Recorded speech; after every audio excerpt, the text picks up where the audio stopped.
इस वाले एपिसोड की स्टार्टिंग होती है बाम से। बाम जो होता है उसको उसकी जो गर्लफ्रेंड है रिचल उसको दिखाई पड़ती है। उसके बाद जो बाम होता है वो उसको दूर से ही देखता है और चिल्लाता है और बोलता है कि रिचल मैं हूँ बाम, लेकिन रिचल नहीं सुनती है। उसके बाद जो कून होता है वो बाम को बोलता है कि क्या वही है कि तुम्हारी गर्लफ्रेंड? तो बाम उसको बोलता है कि हाँ, लेकिन वो मेरी रिचल नहीं है, वो कोई और लड़की है। और वो मन में ये सोचता है कि अभी तक तो रिचल टावर के टॉप पे पहुंच गई होगी। और उन सभी का एक टेस्ट चल रहा होता है जिसके अंदर उनको क्राउन पहन के एक कुर्सी के ऊपर बैठना होता है एंड तक। और राउंड 1 के अंदर ग्रीन लड़की जो होती है वो जीत जाती है, वो कुर्सी पे बैठ जाती है और उसको कोई हटा नहीं पाता है। और राउंड 2 स्टार्ट हो जाता है अब। और राउंड 2 के अंदर 2 टीम आती है ग्रीन लड़की की टीम से फाइट करने के लिए, और 2 टीम वो फिर अंदर आती है और ग्रीन लड़की की टीम वाले उन 2 टीमों से फाइट कर रहे होते हैं। और जो ग्रीन लड़की की टीम होती है उनमें से एक का नाम होता है हेड्स और एक का नाम होता है शिवशु, और वो दोनों अदर जो टीम होती है उनसे लड़ाई कर रहे होते हैं। तो जो हेड्स होता है वो शिवशु से पूछता है कि इनकी टीम का एक और मेंबर कहाँ है, और जो वो एक मेंबर की बात कर रहा होता है वो मेंबर सो रहा होता है और वो उनकी टीम का एक प्लान होता है। और इधर जो रैक होता है वो कून से बोलता है कि मुझे बस एक बार इनके सामने छोड़ दो, मैं इन सबको हरा दूंगा।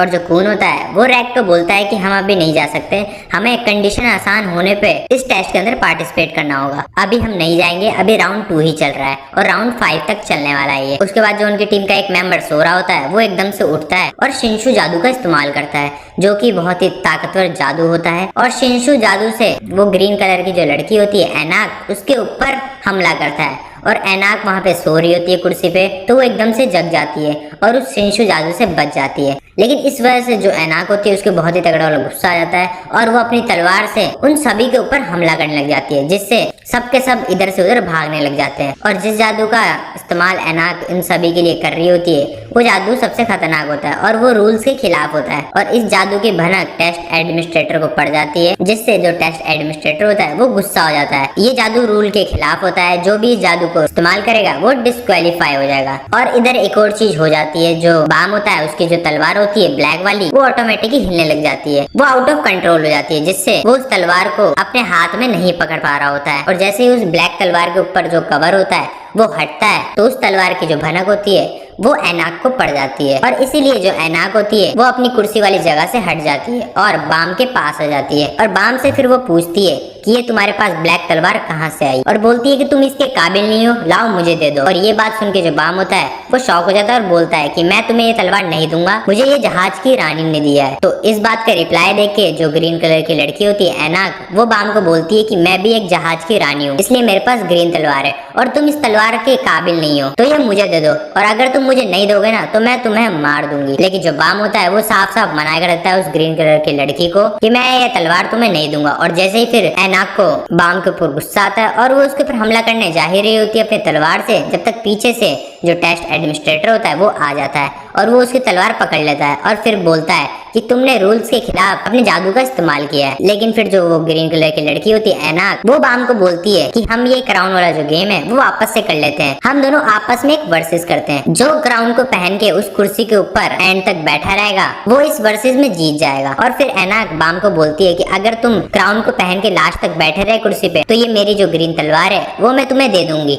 और अगर मैं बैठी रह गई उस कुर्सी पे तो तुम ये जो ब्लैक कलर की तलवार है वो मुझे दे दोगे। और इस बात से जो बाम होता है वो एनाक को बोलता है कि ये तो तुम्हारा गेम है ना, मैं ये नहीं खेलना चाहता गेम। तो इस बात का रिप्लाई देते हुए एनाक बोलती है कि अगर तुम मुझे ये तलवार ऐसे नहीं दोगे तो ये गेम खत्म होने के बाद मैं तुम्हें मार के इस ब्लैक वाली तलवार को ले लूंगी, तो इससे बढ़िया यही होगा कि तुम मेरे साथ ये गेम खेलो और इस गेम में जीतो। और इस बात से जो टेस्ट एडमिनिस्ट्रेटर होता है वो भी राजी हो जाता है और बोलता है कि इसमें तो बहुत ही ज्यादा मजा आएगा, तुम्हारे साथ साथ ये जो क्राउन वाला गेम है ये भी पूरा हो जाएगा। और बाम जो होता है वो मन में ये सोचता है कि मैं कैसे भी करके ये ब्लैक वाली तलवार इसको नहीं दे सकता, क्योंकि मुझे ये जहाज की रानी ने दिया है। लेकिन वो मन में ये भी सोचता है कि अगर मैं ये वर्सेस के लिए हाँ कर दिया तो ये जो मेरे 2 दोस्त हैं कून और रैक, ये मुसीबत में फंस जाएंगे। लेकिन जो कून और रैक होते हैं वो ही इस वर्सेस के लिए हाँ कर देते हैं, वो उस एनाक को बोल देते हैं कि चलो हम तैयार है तुम्हारे इस गेम के लिए। और फिर तीसरे राउंड के लिए पार्टिसिपेट सेलेक्ट हो गए होते हैं, जिसके अंदर कून, रैक और बाम भी होते हैं। बाम जो होता है वो कून और रैक को बोलता है कि मेरी वजह से तुम खतरे में फंस गए, लेकिन जो कून और रैक होते हैं वो बाम को बोलते हैं कोई बात नहीं। और कून फिर बाम को बोलता है कि तुमने अच्छा किया अपनी ब्लैक वाली तलवार उस एनाक को ना देखे। भले ही तुम कमजोर हो लेकिन तुम अंदर से बहुत ही ज्यादा स्ट्रॉन्ग। और थर्ड राउंड के अंदर कून, रैक और बाम के सामने 3 टीमें आती है क्राउन वाला गेम खेलने के लिए। और जैसे ही फिर वो तीनों टीम क्राउन को लेने के लिए क्राउन के पीछे भागते हैं, जब तक पीछे से एक आंधी आती है जिससे सभी के सभी वो 3 टीमें जो होती है वो पीछे हट जाते हैं और क्राउन को ले लेता है